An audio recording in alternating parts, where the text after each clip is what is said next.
Muy buenos días, buenas tardes y buenas noches. Es un gusto volver a saludarles después de este breve receso de vacaciones. Nos volvemos a incorporar a la materia de profetas mayores con el objetivo de retomar el estudio del libro del profeta Isaías. Queremos en esta ocasión poder desarrollar la agenda que está a continuación detallada en la pizarra. He dejado abierto un espacio para poder trabajar con ustedes en esta oportunidad algunas declaraciones proféticas pertenecientes a el juicio de las naciones. El tema de hoy es el juicio de las naciones. Antes de entrar a este estudio, vamos a tener un tiempo de oración para dejar todo en las manos del Señor. Padre y buen Dios, oramos que sea tu Santo Espíritu dirigiéndonos, instruyendo nuestros corazones, nuestras mentes, abriendo nuestro entendimiento para poder, Señor, acercarnos a tu palabra. Danos la capacidad de poder expresar la enseñanza necesaria para poder fortalecer y bendecir a los estudiantes. Oramos que seas tú, Señor, dirigiéndonos a través de todo este tiempo que vamos a estar reunidos y ayúdanos a poder, Señor, poder tener el conocimiento necesario para poder estudiar estos textos tan hermosos que tú nos regalas. En el nombre de Jesús, amén y amén. Muy bien, como decíamos, tenemos una agenda a desarrollar. Lo primero es un pequeño repaso de la clase que estuvimos desarrollando en la última ocasión acerca de el libro de Emmanuel. En la clase, ¿verdad?, de preguntas y respuestas, tuvimos bastante diálogo acerca de esa palabra. Cuando yo estaba estableciendo en la pizarra la traducción de la palabra alma en hebreo, puse, ¿verdad?, la palabra doncella, que es una forma que tal vez muchos confundieron, ¿verdad?, ese aspecto, porque la verdadera interpretación de ese concepto doncella es muchacha, es joven. Entonces, se me hizo muchas preguntas acerca del verdadero significado. Lo que yo les quería decir es que en el capítulo 7, verso 14, esa palabra tiene que ver con una persona, una mujer que no necesariamente tiene que ser una mujer virgen. No es el aspecto que el texto está tocando. A diferencia, cuando nosotros podemos ver esa palabra en el Evangelio de Mateo, capítulo 1, cuando en el griego se escribe pártenos, que sí tiene que ver con virginidad, ¿verdad? Entonces son aspectos que se estuvieron hablando en la clase y pudimos sacar adelante varias dudas. Lo interesante es que ustedes tengan esa comprensión de saber que esa estructura del capítulo 7 al 12 nos muestra la participación de tres niños, ¿verdad? Los dos hijos del profeta Isaías y el Emmanuel, que como lo dijimos en su contexto, tendría o podría haber sido nada más y nada menos que el rey Ezequías en su debido momento. Ahora, esta profecía va a tener un cumplimiento en el Nuevo Testamento y se le va a aplicar nada más y nada menos que a nuestro Señor Jesucristo. Habiendo dicho esto, quiero pasar directamente al tema del juicio de las naciones y para eso quiero hacer pues una pequeña solamente perspectiva. Los capítulos que están incluidos en este concepto son los capítulos 13 al 23. Y como lo dijimos ya en su debido momento, no es nuestro objetivo el tomar todos los capítulos porque no podríamos terminar ni tan siquiera el libro de Isaías. Por lo tanto, voy a seleccionar quizás nada más algunas declaraciones proféticas para poder entender el concepto. Ahora, ¿a qué se refiere el concepto juicio de las naciones? Primeramente, debo decir que esta es juicio de las naciones, es la forma donde la categoría teológica que se ocupa para identificar la forma en que los profetas declaraban juicio en contra de las naciones vecinas a, en este caso, Judá o Israel. No podemos afirmar con claridad todas las características que debe tener una declaración profética que va dirigida a una nación extranjera.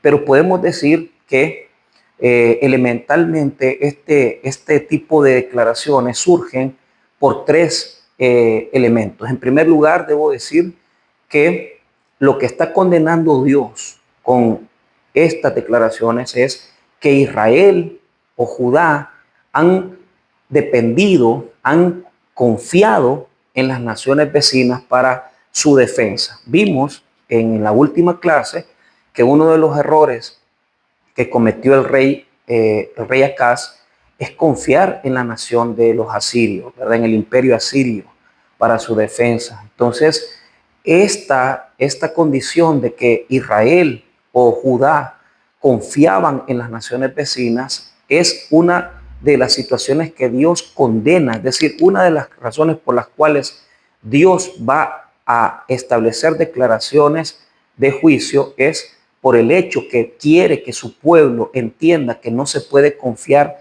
en ninguna nación. No se puede confiar en el poder de ninguna nación vecina, solo en el poder de Dios. Y eso lo deja claro porque cada una de las naciones que relaciona el profeta va a traer un castigo, un juicio de parte de Dios. En segundo lugar, hay que decir que esta condición de juicio de las naciones no solamente lo toma Isaías. Podemos encontrar algunos otros libros proféticos en los cuales se hace una breve relación de las naciones extranjeras. Y es solamente el libro de Isaías el que hace una ampliación y que le dedica realmente 10 capítulos a este tipo de declaraciones. Puede ser que en un profeta menor, en uno de los profetas menores, se toque este tipo de juicio, pero va a ser más corta su declaración. Podemos tomar como ejemplo, se me viene a la mente el caso de el profeta Amós. Cuando estoy estudiando los profetas menores, debo identificar en los profetas menores las características que de alguna manera se vuelven a repetir en los profetas mayores. Entonces voy a tomar como base Amós, capítulo 1, verso 1 al 15. O sea, hay más, pero voy a tomar aquí solamente una declaración o oráculo profético, como se le dice académicamente. Dice Amós 1:11, así ha dicho Jehová, por 3 pecados de Edom y por el cuarto no revocaré su castigo, porque persiguió a espada a su hermano y violó todo afecto natural y en su furor le ha robado siempre y perpetuamente ha guardado el rencor. Entonces aquí está condenando a los edomitas. Lo curioso es que el profeta Amós hace toda una declaración de juicio más corto que Isaías y termina dándole un juicio a Israel. Entonces, primero va contra todas las naciones y después va contra Israel a condenar a Israel por cierto tipo de pecados que el profeta identificaba en el pueblo, en la nación de Dios. Entonces, se da toda nosotros le llamamos una circularidad de naciones, es decir, todas las naciones que estaban alrededor de Israel, se condena a cada una y por último a mí, ¿verdad? Es bien bonito cuando vemos juzgar, es decir, Dios tiene una condena para este pueblo, y eso los judíos, el pueblo hebreo y Israel en el Antiguo Testamento, contentos de ver que las naciones fueran castigadas, pero el problema es que también Dios tenía un poquito de disciplina para ellos y eso no les gustaba. Entonces, Amós es un ejemplo de que el concepto de el juicio de las naciones no es propio solo del profeta Isaías, sino que está digamos, en los profetas menores también. Eso es una forma de condena. Ahora, hemos dicho, primero, el tema de que es para que no confíen en las naciones vecinas. Segundo, el tema de que no es solamente Isaías que tiene este concepto. Y tercero, un tercer elemento es que en el juicio de las naciones se condena a las naciones por el trato humillante, opresor que han tenido en contra de Israel o Judá. Entonces, esto es algo maravilloso porque Dios siempre ocupa naciones vecinas para poder juzgar a su pueblo, pero cuando ya Dios ha cumplido su propósito de tratar con su pueblo, Dios castiga a los opresores, Dios castiga a las naciones que le han hecho la vida imposible a Israel.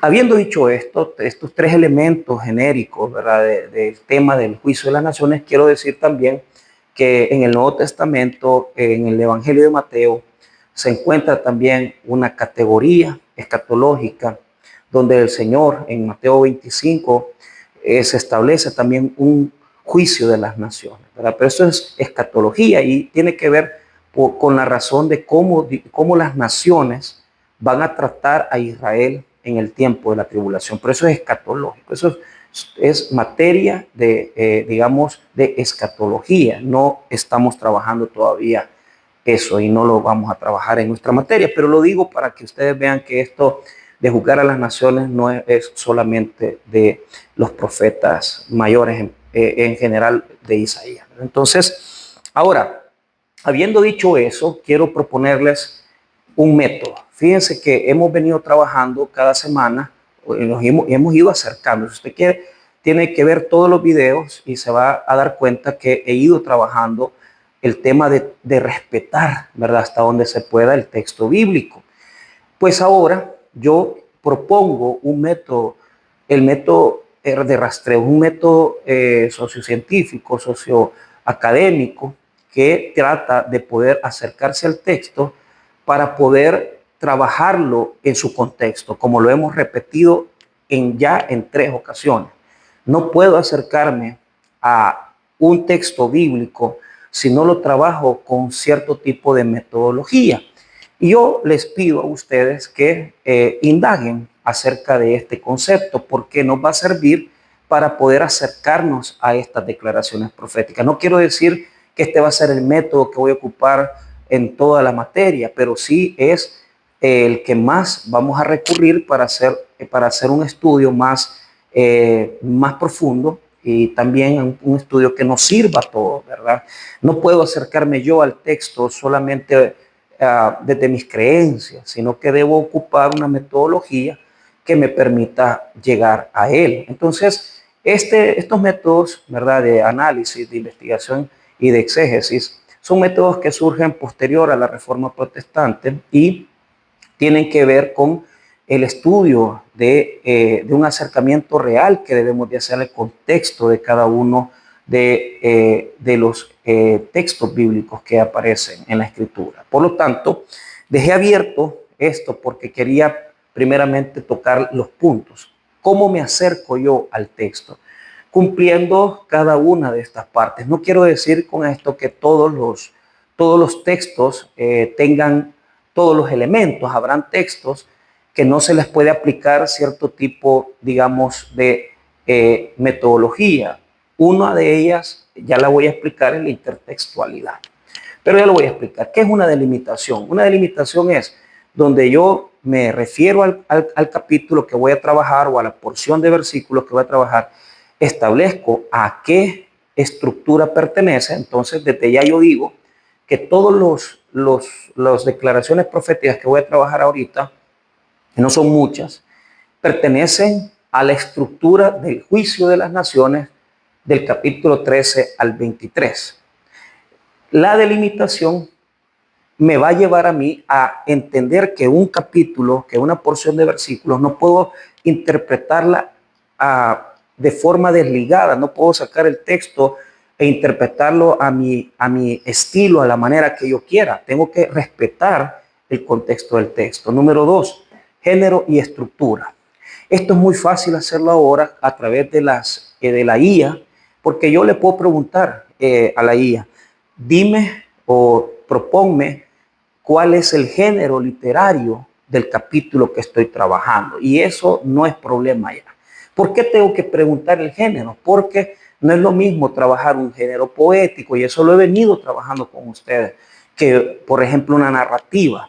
No es lo mismo trabajar una narrativa que un capítulo que tenga que estar, digamos, declarando una profecía. Nosotros le llamamos una declaración profética de castigo o una acusación, que en hebreo se llama rif. Entonces, esa querella, acusación, tiene características, tiene estructura. Entonces, el género literario va a ser diferente siempre, aunque en general cuando se ven los capítulos 13 al 23, la mayoría tiene géneros literarios muy similares. Y la estructura, género y estructura, tiene que ver con lo que hemos venido enseñando, que cada una de las porciones tiene que ir divididas por ideas, para entender cada una de ellas. La intertextualidad es encontrar qué otros textos tienen similitudes dentro de la escritura. No siempre van a ser, o sea, esto no es concordancia, y lo dije en su momento, sino que son textos que están inspirando al texto que yo estoy usando o releyendo. Entonces yo tengo que ver en qué otro capítulo de la Biblia se está tocando ese mismo tema, se parece el tema, no siempre va a aparecer de forma clara, a veces va a pasar de forma inadvertida, pero yo tengo que tener la Biblia, tengo que tener otras traducciones para saber cómo se está usando la traducción en otras versiones, que ya lo hablamos también. Los aspectos culturales y sociales, que es el objetivo del método de rastreo, el poder utilizar los métodos, digamos, científicos, es decir, utilizar la sociología, la antropología y explicarme por qué ese texto tiene cierto tipo de elementos que me pueden dar a mí una interpretación diferente si lo leo con la mentalidad del contexto histórico. Las palabras claves son específicamente eso, saco las palabras más importantes, las que yo considere que son más relevantes, las veo desde el hebreo, busco el versículo en hebreo, saco esa palabra y veo qué es lo que significa para poder sacar una instrucción. Y por último, una enseñanza en mi contexto, una enseñanza para mí, para el lector.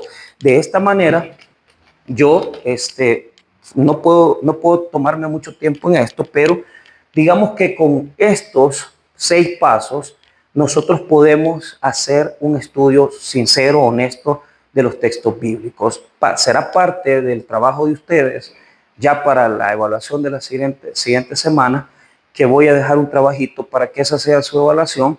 Yo sé que la IA va a ser una de las herramientas, pero créanme que va a ser para mí también muy importante que tenga esa enseñanza, que tenga algo de ustedes. Y yo lo sé identificar porque también aplico la IA para poder saber qué es lo que se ha copiado y qué es lo que es de fuente propia. Y así es como trabajo esta materia con mis estudiantes en presencial. Y así es como quisiera trabajarla con ustedes. Siempre dejo este trabajo, lo dejo en exposiciones. Esta etapa la dejo en exposiciones para que ellos aprendan más. Y así es como pretendo también trabajarla con ustedes. Quiero decir que el capítulo 13 es una introducción a la profecía, es una profecía sobre Babilonia y habla de la caída de Babilonia. Entonces, no voy a delimitarla por tema de tiempo, pero quiero que entiendan que Babilonia todavía no se ha levantado como una nación para este momento de amenazante en contra de Israel. Podemos decir que esta declaración profética va a tener efectos cuando ya Babilonia venga a destruir Judá y Judá, después de ser castigada por Nabucodonosor y sus ejércitos en el 585, Dios ya está preparando un castigo para ellos. Entonces, solo voy a leer la porción de versículos donde condena a Dios la actuación de los babilonios y va a preparar un pueblo que será Persia, los medo-persas, para poder castigar a Babilonia. Escuche lo que dice el verso número 14 en adelante. Estoy leyendo Isaías 13, 14. Y como gacela perseguida y como oveja sin pastor, cada cual mirará hacia su pueblo y cada uno irá a su tierra.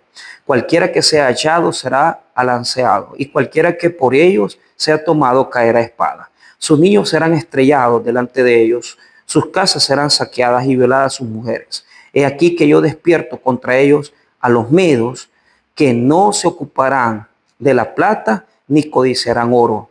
Con arco tirarán a los niños y no tendrán misericordia del fruto del vientre, ni su ojo perdonará a los hijos. Y Babilonia hermosura de reinos y ornamento de la grandeza de los caldeos, será como Sodoma y Gomorra a las que trastornó Dios. Entonces es un castigo a los babilonios, ¿verdad? O sea, va a venir los persas y van a matar, ¿verdad? Mujeres embarazadas, o sea, tenían una condición bien violenta, ¿verdad? Estos pueblos. Pero lo que está hablando es que en su momento Dios va a permitir que los babilonios sean víctimas de los persas, y nosotros sabemos ya que es ya en el imperio persa que se le permite al pueblo hebreo regresar nuevamente a Jerusalén.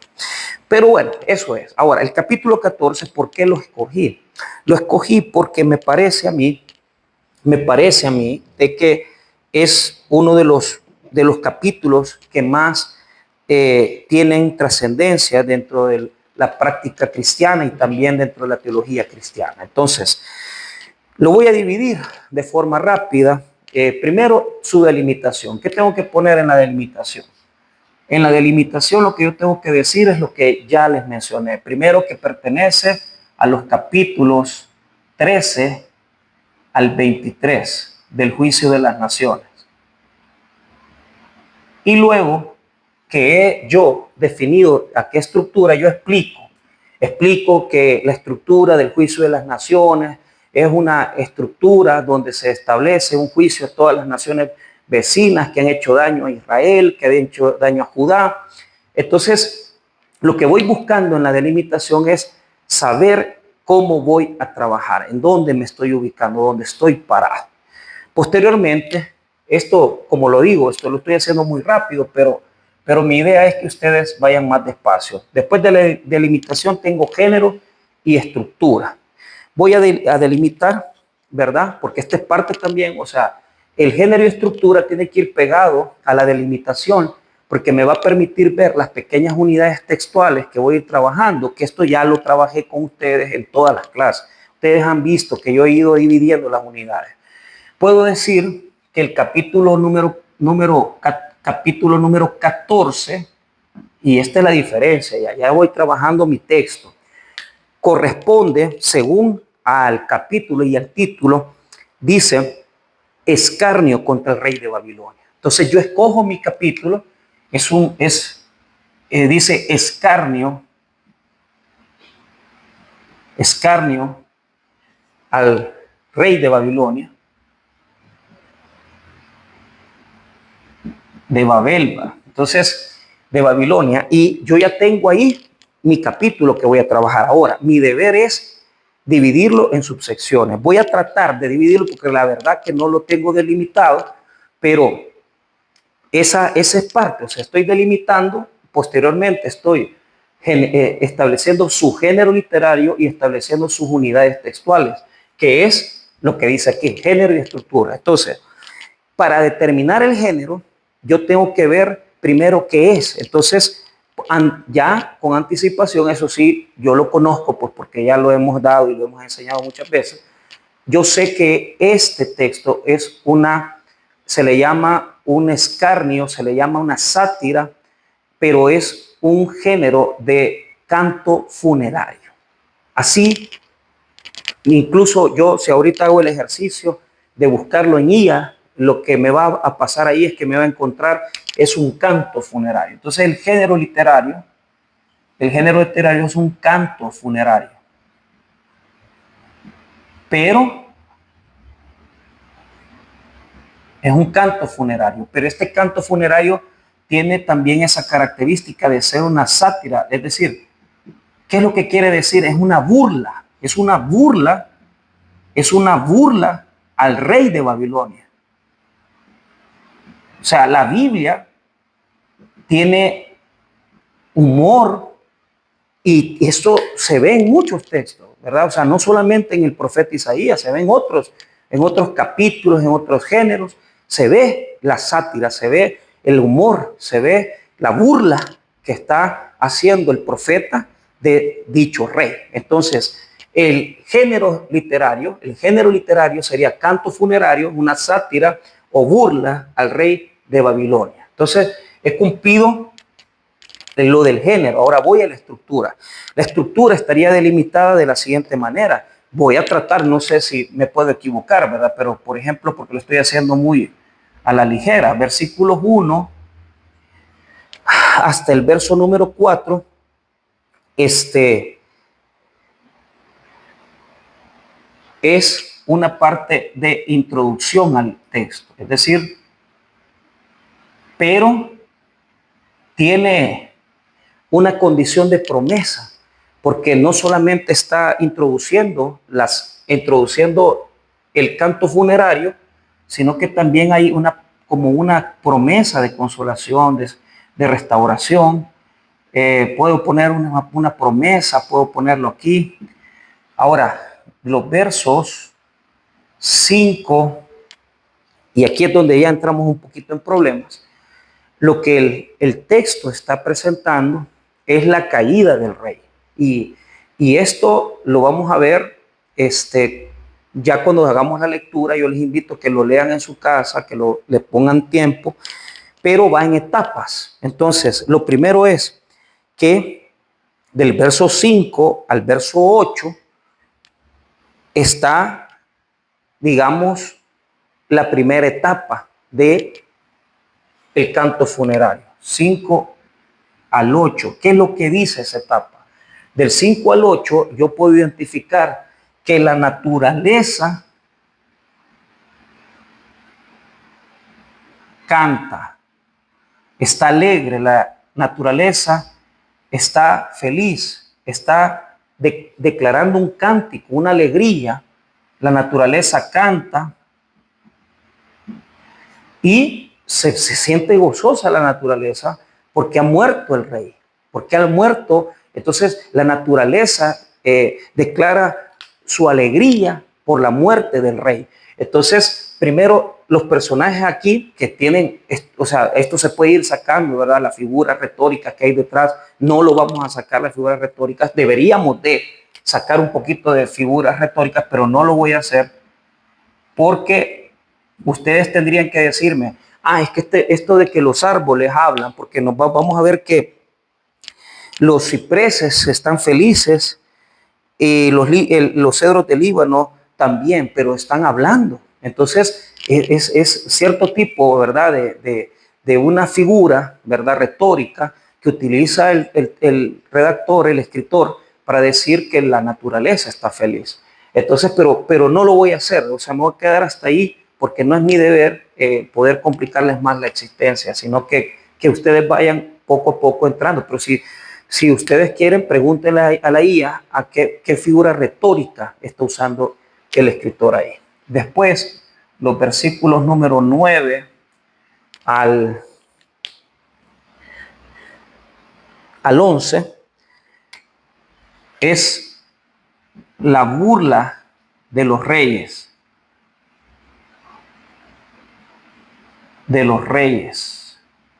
Pero esto es ya en el Seol, ¿verdad? Y por último, del 12 al 15,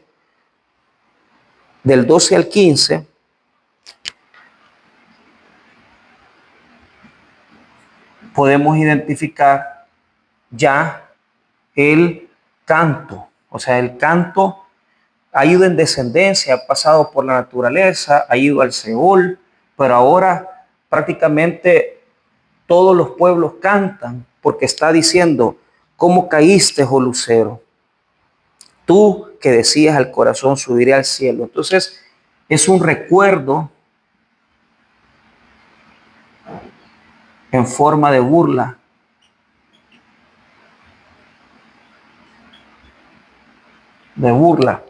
Y los versículos número 16 y hasta el verso número 17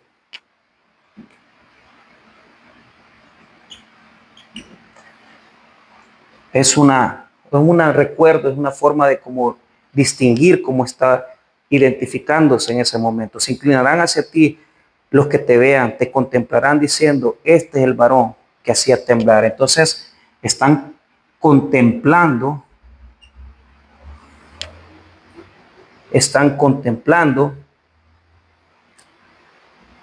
la nueva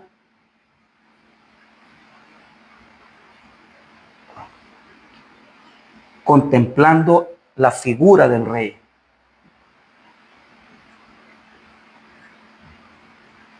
Que ha cambiado, ya no es el mismo, ¿verdad? Verso número 18, y lo voy a llevar de 18 hasta el verso 23.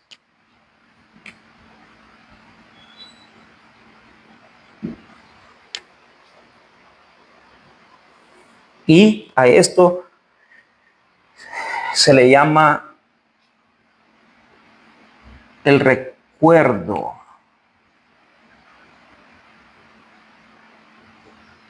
de las naciones.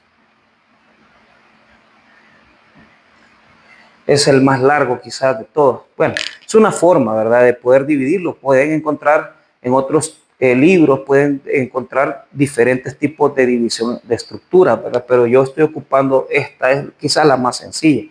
Ahora, una vez que yo ya establecí el género, dividí las estructuras, ahí es donde ustedes escogen qué van a trabajar. Yo puedo trabajar cualquiera de estas estructuras. Yo voy a escoger, ¿verdad? Yo voy a escoger trabajar solamente hasta el verso número 15. Voy a escoger 3, quiero ver, 1, 2, 3, 4. Bueno, es más, no voy a ocupar la primera, porque por el honor al tiempo, ¿verdad? Voy a ocupar la segunda hasta el verso 15. Voy a ocupar del 5 al 15.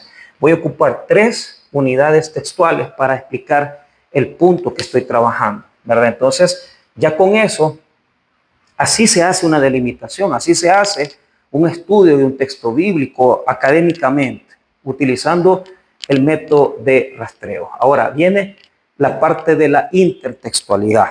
Y esto es algo que si ustedes leen, ahí sí pueden ocupar una concordancia, porque de alguna manera les van a dar algunos textos de referencia, pero vuelvo a repetir, no siempre la concordancia les va a dar la intertextualidad. ¿Por qué? Porque intertextualidad es eso, buscar textos que tengan referencia. La concordancia solo da textos que tienen las mismas palabras. La intertextualidad busca textos que tengan la misma teología o que tengan figuras, que tengan elementos, ¿verdad?, de similitud con el texto que yo estoy trabajando. Y esto sí yo lo sé, porque por los años y todo, yo sé que este texto tiene varias intertextualidades, pero solo voy a ocupar una.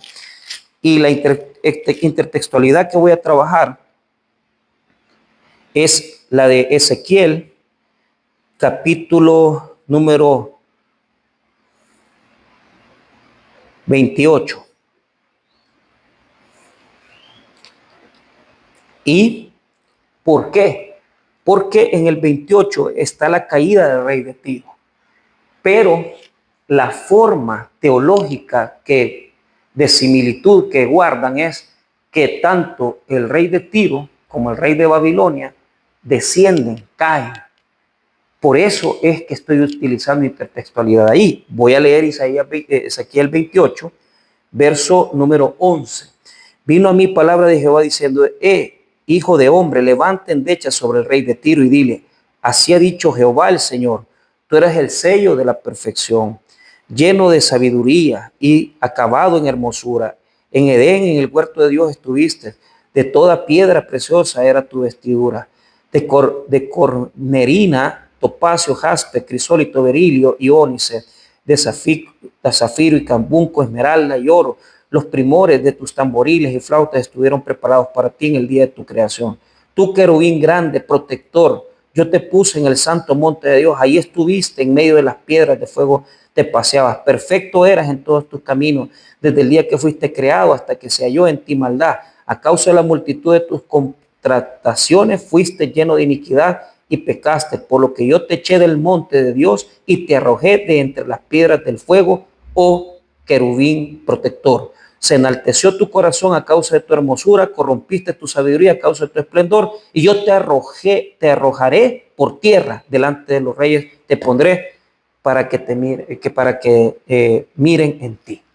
Entonces, yo aquí puedo poner varios textos, pero voy a poner Ezequiel 28, 11 en adelante, o sea, ya refiriéndome al texto. Ahora, los aspectos culturales y sociales. Fíjense de que este texto tiene esa condición de burla, pero lo interesante es que ocupa en los versos 12 al 15 aparece lo que hace referencia a una teología que nosotros llamamos en la angeliología. Nosotros encontramos esa dependencia de la satanología, es la que es la teología, la doctrina que estudia la persona de Satanás. Entonces, muchos investigadores, incluso la teología de la Edad Media, entendió que este capítulo, aunque está dirigido al rey de Babilonia, se ocupó para hacer teología, para descifrar la personalidad de Satanás. Entonces, tanto así que la palabra Satán, Hasatán, significa adversario, pero adversario es una función, no es un nombre. Nosotros le pusimos a Satán por ser adversario, pero realmente no es un nombre propio, es una función. Y de latín surgió que se le llamara Lucifer, basado en el texto de 12 al 15. Pero aquí está lo que la investigación de los aspectos culturales nos da. Si yo estudio este texto, me doy cuenta que en el verso 12 dice, estoy leyendo Isaías 14, 12, ¿cómo caíste del cielo, oh lucero, hijo de la mañana? Cortado fuiste por tierra, tú que debilitabas a las naciones. Entonces, lucero, estoy hablando del 12 al 15, estoy hablando de una palabra que es Helel, y esta palabra es estrella, es prácticamente luz, estrella que da luz. O sea, no se está refiriendo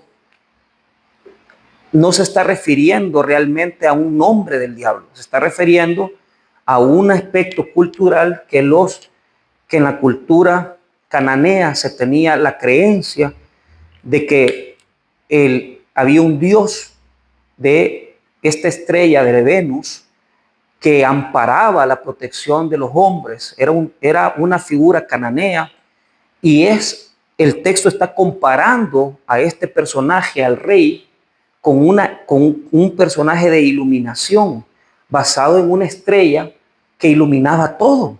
Entonces, yo tengo que entender que esta cuestión de la caída de el rey de Babilonia, que sería en su aspecto cultural, utilizándose la figura de las creencias cananeas que ellos tenían, de que había un dios que era el dios de la estrella Venus, que caía, ¿verdad?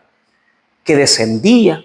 Entonces, el texto lo que está presentando es la caída del rey Babilonia, utilizando la figura de esta estrella que está cayendo. En su contexto sería el dios de la estrella Venus, que iluminaba todo, porque él tenía sabiduría, tenía esplendor, iluminaba todo, pero va a caer. O sea, el texto nos enseña que hay un descenso de la máxima expresión de su poder, cae, desciende, y obviamente en su contexto, lucero no se está refiriendo al diablo, lucero se está refiriendo a una estrella que ellos creían que estaba siendo usada como representación de un dios, y que a través de esa estrella se está comparando al rey de Babilonia, y se está diciendo que así como el rey está cayendo, está descendiendo porque ha muerto, así también la estrella va a descender. Entonces, es decir, si lo leo en su contexto, no está interpretándose de que es el diablo el que está cayendo. No es Satanás el que está cayendo, es la teología la que va a utilizar estas figuras del rey de Babilonia para respaldar la satanología, que nosotros lo identificamos así porque en los textos evangélicos, en los evangelios, Jesús distingue cuando Satanás cae.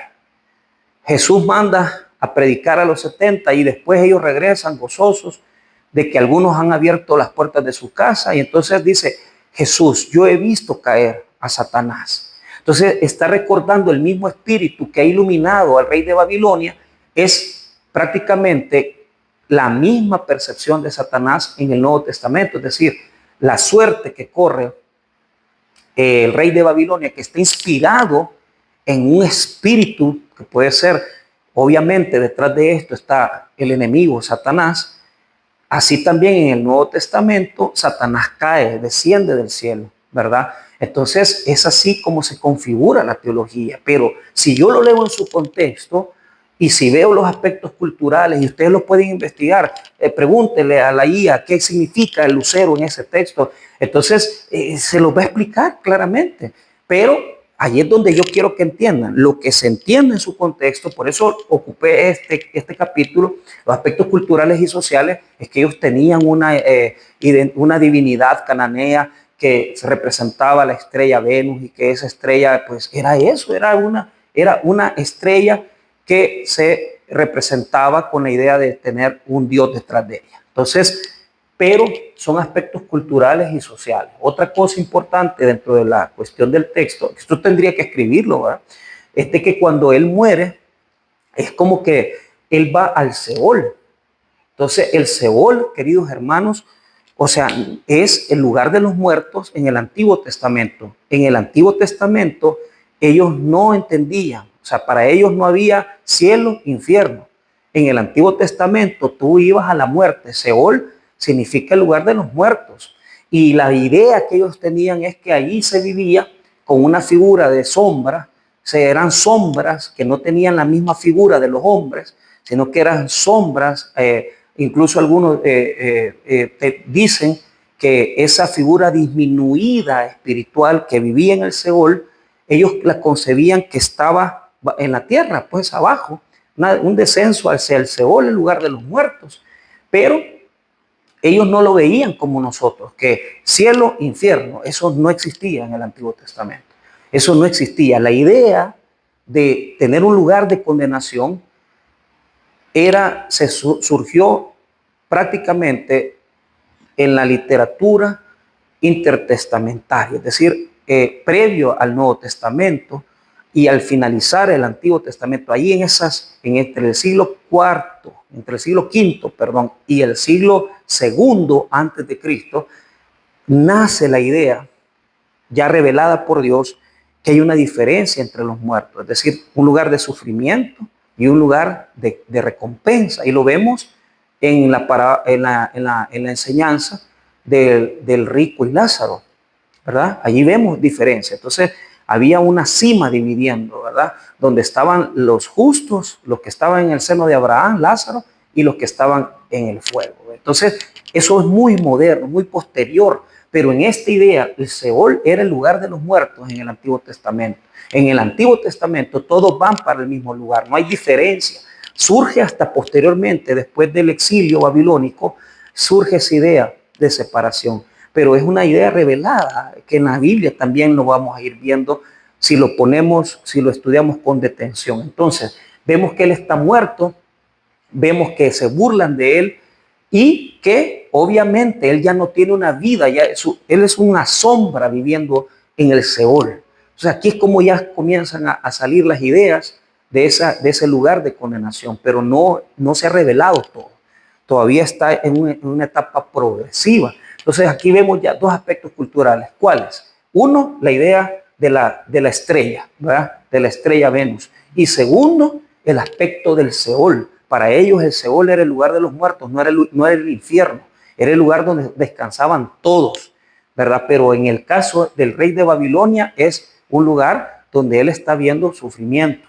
Y las palabras claves, fíjense que hay varias palabras claves, ¿verdad? Podría yo sacar la palabra Seol, pero fíjense que quiero decirles que detrás de todo esto hay también algunos elementos, porque por ejemplo, yo podría decir la palabra Seol, Venus, Lucero también puedo sacarla, es decir, perdón, Lucero puedo sacar esa palabra, Lucero puedo sacarla, puedo sacar la palabra Seol, puedo sacarla, pero tengo que ir buscando palabras claves. Puedo también sacar adelante semejante a la palabra altísimo, pero sí se repite Seol por lo menos en unas 3 ocasiones. Entonces, lo que tengo que ir viendo con las palabras claves son las palabras que se repiten y las palabras más predominantes del texto.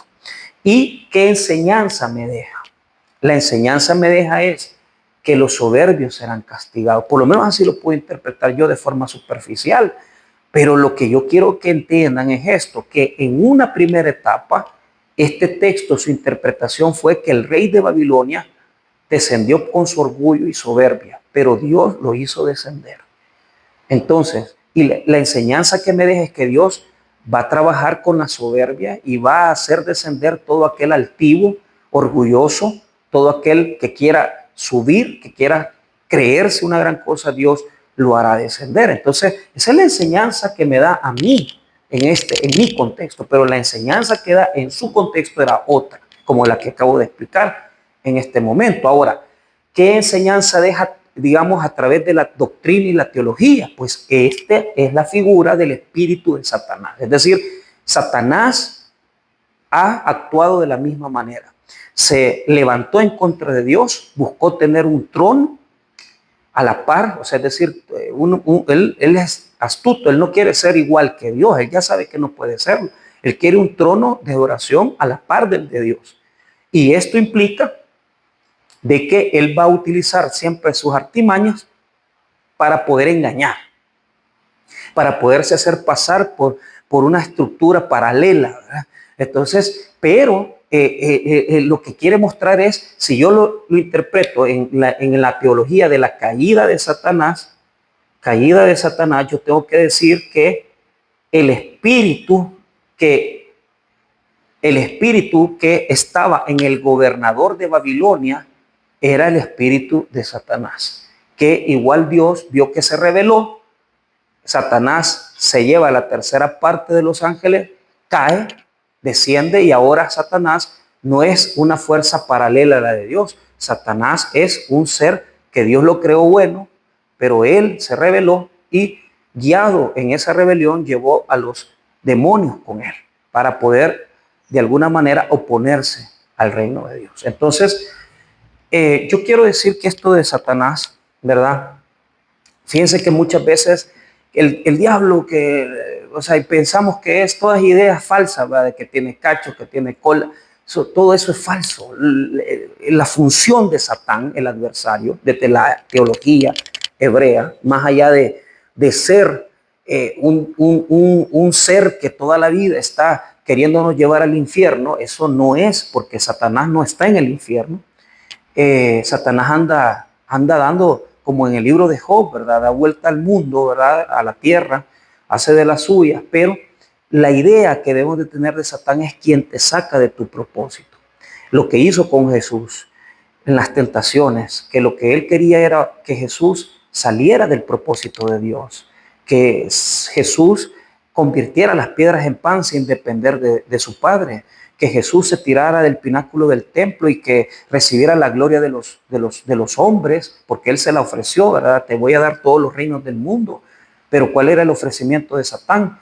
Era: no vayas a la cruz, sino que yo te doy fama, te doy gloria sin tener que morir. Y eso es lo que Satán hace. O sea, Satanás no anda asustando, sino que el objeto de Satanás es sacarnos de nuestro propósito. Si él nos ha dado una vocación, un llamado, él lo que quiere es que usted dude de lo que usted está haciendo ahí, sacarlo de allí para que usted renuncie a su llamado, a su vocación, y es allí donde él funciona con más expectativas, ¿verdad? Todo lo que te hace salir de ese propósito, todo lo que te hace dudar en este momento, todo lo que te hace creer que no estás en el lugar adecuado, Eso es realmente la función de Satanás. Entonces, lo leo, ¿verdad? Escuche lo que dice rápidamente. Quebrantó el báculo, verso 5, de los impíos el cetro de los señores. Entonces le quitó el poder. Verso 6, él quería a los pueblos con furor, con llaga permanente, el que se enseñoreaba en las naciones con ira y las perseguía con crueldad. O sea, gran poder que tenía en vida, ¿verdad? Pero miren cómo dice ahora que ya murió. Toda la tierra está en reposo y en paz. Se cantaron alabanzas, o sea, están alegres porque se murió. Y ahora lo que yo hablaba, ¿verdad? Que la naturaleza está alegre. Aún los cipreses se regocijaron a causa de ti, los cedros del Líbano, diciendo: desde que tú pereciste, no ha subido cortador contra nosotros. ¿Por qué? Porque los babilonios destruían los árboles para construir, pero lo que quiere decir esto es que cuando un soberbio, cuando un orgulloso muere, ¿verdad? Hay paz, hay tranquilidad, hay fructificación, vuelve otra vez la productividad, porque la opresión, la soberbia del rey no permitía que eso creciera. Y así somos nosotros, ¿verdad? En determinados momentos, en nuestro orgullo y soberbia, reprimimos a quienes están abajo. Luego, ya muerto, va al Seol, verso 9. Y en el Seol lo están esperando los reyes con los que él hacía sus componendas, y lo ven entrar, pero lo ven con una figura ya diferente. Es un espíritu, es una sombra espiritual, un espectro.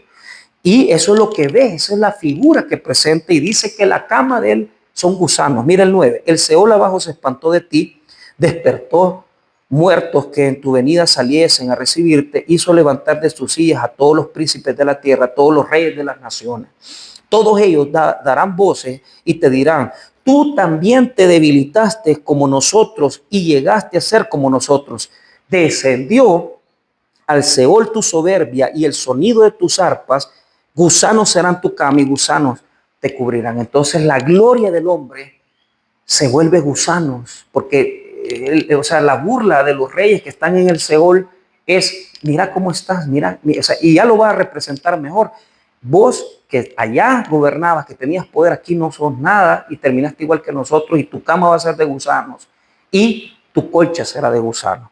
Y aquí es donde está el canto fuerte, el canto ya fúnebre, el verso 12 al 15, recuerdo de la forma, o sea, es decir, cómo lo recordaban poderoso y grande, y en comparación al espectro de sombra que era ahorita, no es nada. Verso 12, ¿cómo caíste del cielo, oh lucero, hijo de la mañana? Es decir, la luz, la estrella que ha caído. Cortado fuiste por tierra, tú que debilitabas a las naciones. Y ahí está el recuerdo de cómo era. Tú que decías en tu corazón: subiré al cielo, en lo alto, junto a las estrellas de Dios, levantaré mi trono. En el monte del testimonio me sentaré a los lados del norte, es decir, posesión, un lugar territorial donde él mandaba, gobernaba.